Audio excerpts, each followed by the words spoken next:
Hello guys, new blog. এই যে আমরা রোববারের দিন চলে যাবো এখান থেকে, কাজ আর হবে না আমাদের।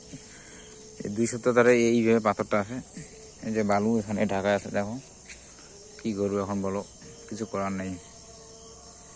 এখন মালিক ভাড়া কোম্পানি চালাতে, এখন ভাড়া কোম্পানি ওরা চালাতে দিচ্ছে না। এখন ওরা বলতেছে 25 তারিখের মধ্যে কোম্পানি খালি করে দিতে হবে।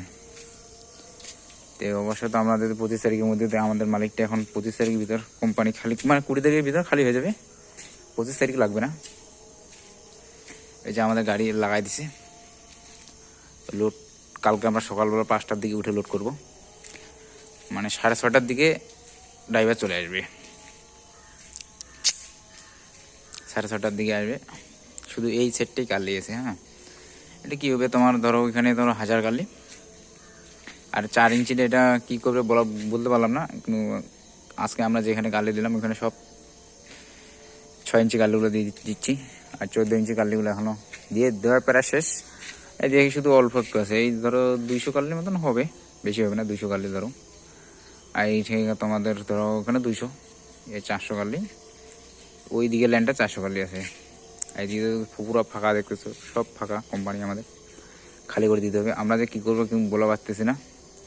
আমাদের মালিক একটা কাজ ঠিক করে দিছে, ওই মাইকারি কাম, কেরলের দিকে ওই যে মিস্ত্রি কামগুলো আছে না, ওইদিকে এই দিকে বলে গেলো মাইকারি কাম, এগুলো ঠিক করে দিয়েছে। এখন দেখি কি করা যায়।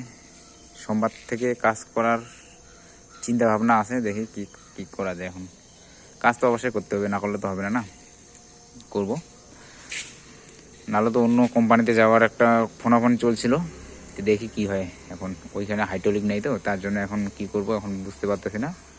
দেখি সমস্যা যদি পড়ি তাহলে তো অবশ্যই এখানে যাবো, আদৌ সমস্যা না পড়ে তাহলে তো এই মিস্ত্রি কাম করবো এখানে, এদিকে জোগাড়ি কাম করে তারপরে এই 10-15 দিন পরের মাসের 5 তারিখে দেখি কী হয়। তারপর কোনো কোম্পানিতে চান্স পাওয়া যায় ঢোকার, তাহলে অবশ্যই ঢুকবো।